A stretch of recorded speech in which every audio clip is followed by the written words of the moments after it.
Welcome back to HR Baddies. This is where HR gets smart, strategic, and just a little bit sassy. I am your host, Katie Garcia.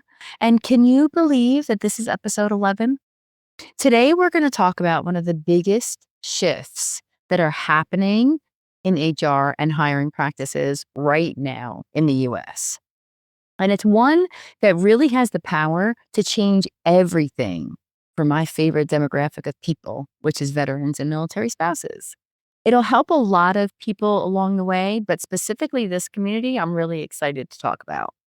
So, we have talked in the past few weeks about coaching managers, about rebuilding trust, redesigning HR.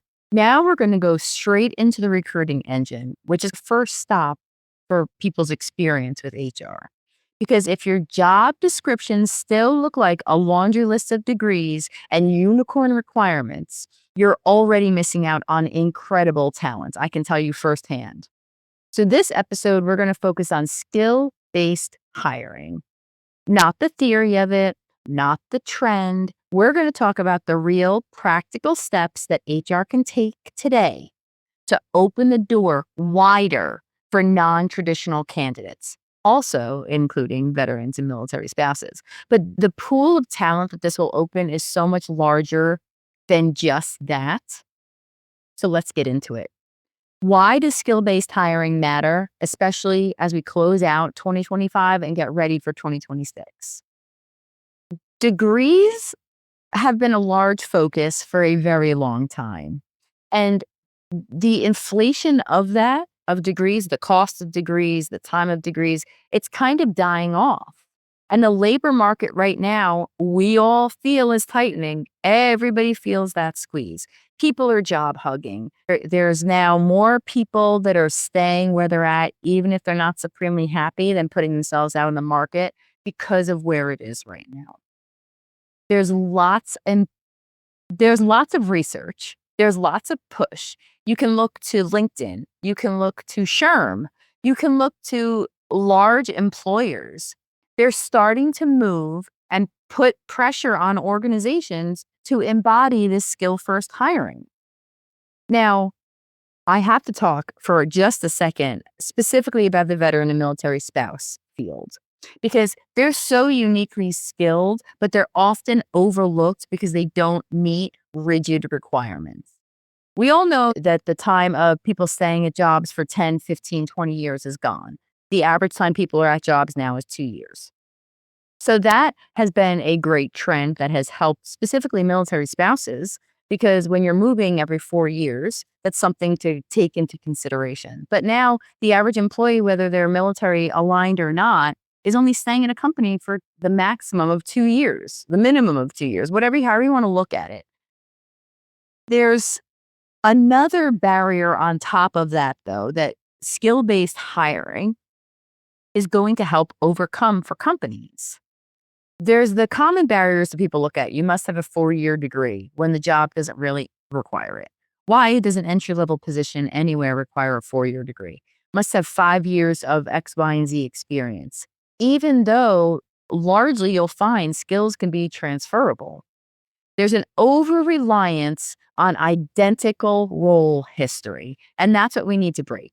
If you're bringing somebody into a role and you're not willing to put the time in to grow them, you're not willing to help them align to the position, they're not going to be successful whether they have the degree or don't have the degree. Looking for somebody that checks all the boxes. Now, I understand there's some positions where there are going to be mandatory requirements, and those can't be overlooked. Maybe you're a government contractor and the government says, if they don't have a PhD in whatever learning science, don't send them to us. Okay, great. We won't send them. But a lot of other positions, there is flexibility. Because if your hiring process screens for identical backgrounds, you're going to miss the kind of talent that adapts, leads, performs, develops, all of the great things that you want within your organization for somebody that checks all of the boxes for the same exact identical background. They serviced a company with 500 employees. They've run payroll for 27 states, whatever it might be.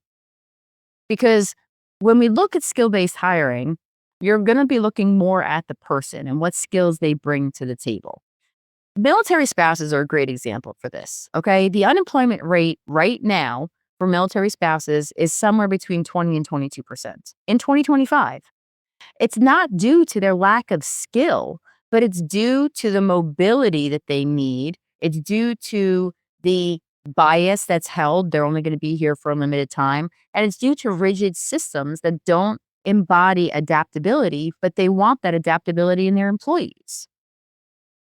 So, what does this switch from theory of skill based hiring to practical HR look like?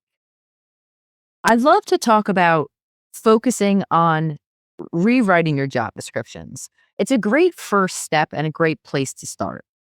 Talk about capabilities and not credentials. Maybe they need some kind of certification as a professional engineer or something. But the positions that don't, take a look at what are the capabilities that you need somebody to do. Replace the degree required with equivalent experience accepted. This is great for veteran candidates, especially ones that are coming right out of the military, because a lot of times they won't have that specific experience with that specific system. But believe me, the systems that they're used to using are far more antiquated than anyone that you're using in the civilian sector. So they will have the transferable skills to be able to learn and adapt and utilize that system quickly. Identify and look at the 5 to 7-ish core skills instead of 20 random bullet points. Some job descriptions are so incredibly long. Maybe instead of saying a bachelor's degree required, so you can look at skills in project coordination, stakeholder communication, and scheduling. Experience comes in a lot of different forms, especially in military positions. Veterans that are coming out, they're going to be dedicated. They're going to be adaptable. They've had lots of leadership development. They can have hard conversations.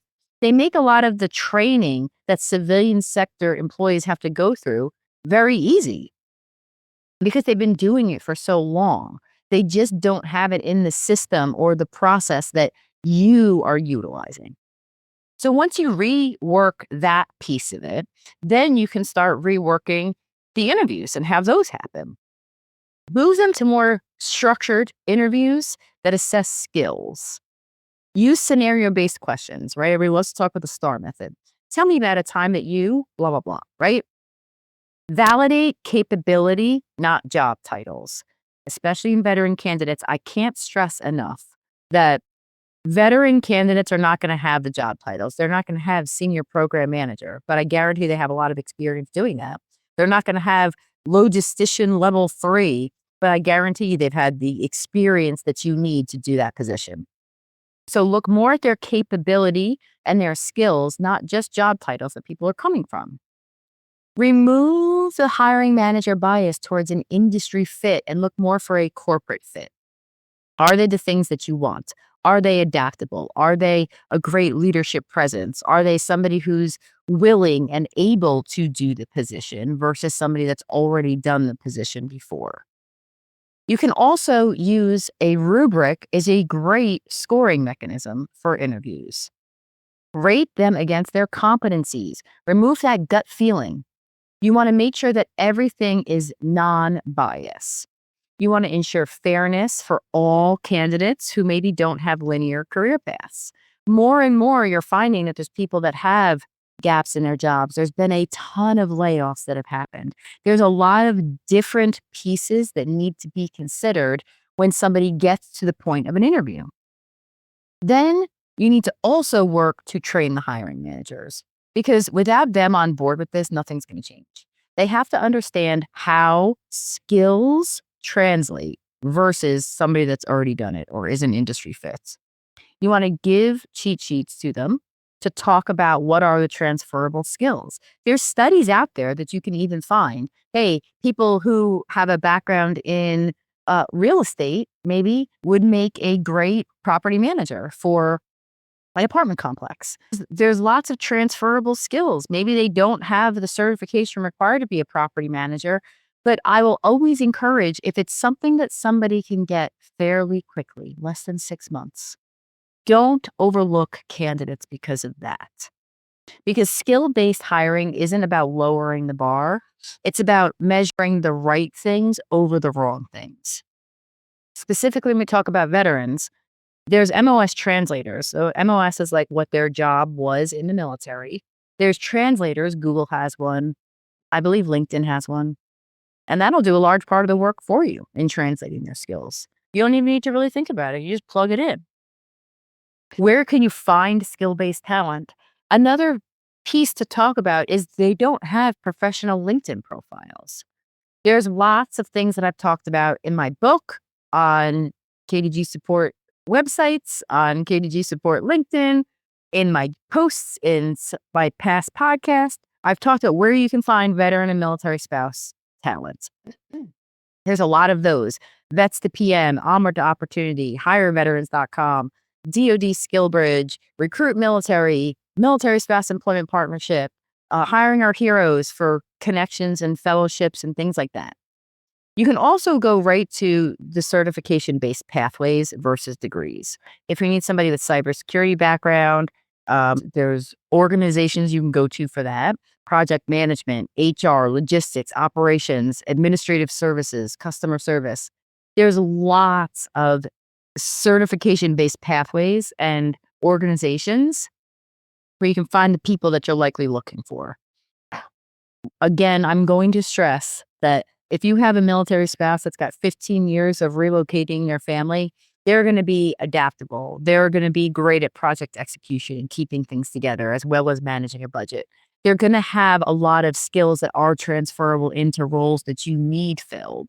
They just may not have the degree or the linear career path that got them there.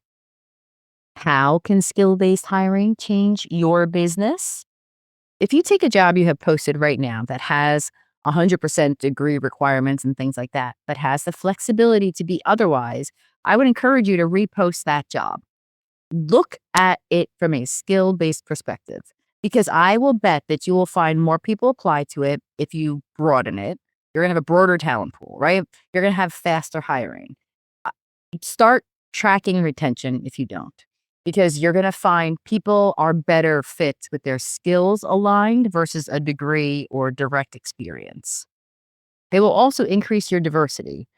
It'll just be natural, because skills are not privilege. Degrees in a lot of worlds are privilege.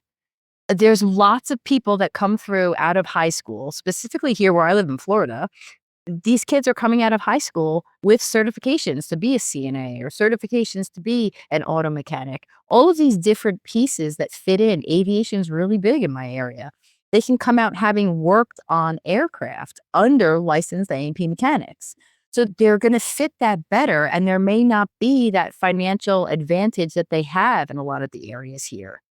You're also going to find a lower salary inflation in all of this. And you're going to reduce bias in all the people that are involved in this whole thing. When companies make that shift from credential-based hiring to skill-based hiring, it's going to change everything. It's not just an HR trend. It's a full-on competitive advantage for your company, big or small. So all those things we just walked through quick, let's dive into them a little bit, because faster hiring, you're going to stop screening people out based on rigid requirements, which is going to instantly widen your pipeline. Suddenly, you're not waiting for the perfect candidate that checks every single box of this imaginary list of skills. You're looking for someone who can actually do the work, not someone who has the same resume as everybody else on the team. It's going to cut down your time to fill. It's going to cut down your drop-off rates. It's going to make your interview process faster. And more importantly, you're not going to hear anymore, why can't we find anybody? Because you're going to find a lot of people. And the people that you're finding are going to be from an explosive pipeline. You're going to find veterans with leadership and operation skills, career switchers with fresh perspectives that have a background in other fields, candidates from non-traditional education paths, as well as people with certifications and already have hands-on training. You're widening the pool, you're deepening the pool, however you want to look at it. You're getting better options for better outcomes. One of the things I love to talk about is when you're looking at veteran candidates is most transition jobs that they take are not successful. because of things the company does or doesn't do. But the reality is that veterans are going to stay longer when they land in roles that align to their strengths, which are communication, leadership, logistics, operation, training, problem solving. The list is a mile long. Moving to skill-based hiring, you're going to be able to properly match people, including veterans, to the roles that they were built for, which is going to naturally increase retention. Your retention is going to skyrocket because everybody there will be able to use what they know. Military spouses, we're loyal people. We want a company that can support us and help us and be flexible with us. And if you can pull one into your company and give them that adaptability and flexibility, you're going to have a workforce that's going to stay with you forever. That's the reality of veteran and military spouses. But beyond that, the people that you're going to align to the roles are going to stay longer. Your retention is going to be way better, which is then also going to build a stronger leadership pipeline because you're identifying the potential earlier.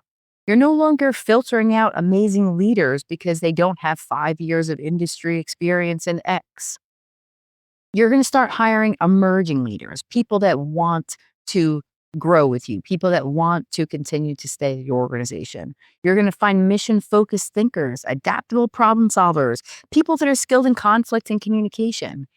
There's a lot of leadership pieces that are going to come because somebody's already going to be aligned to your culture and the job.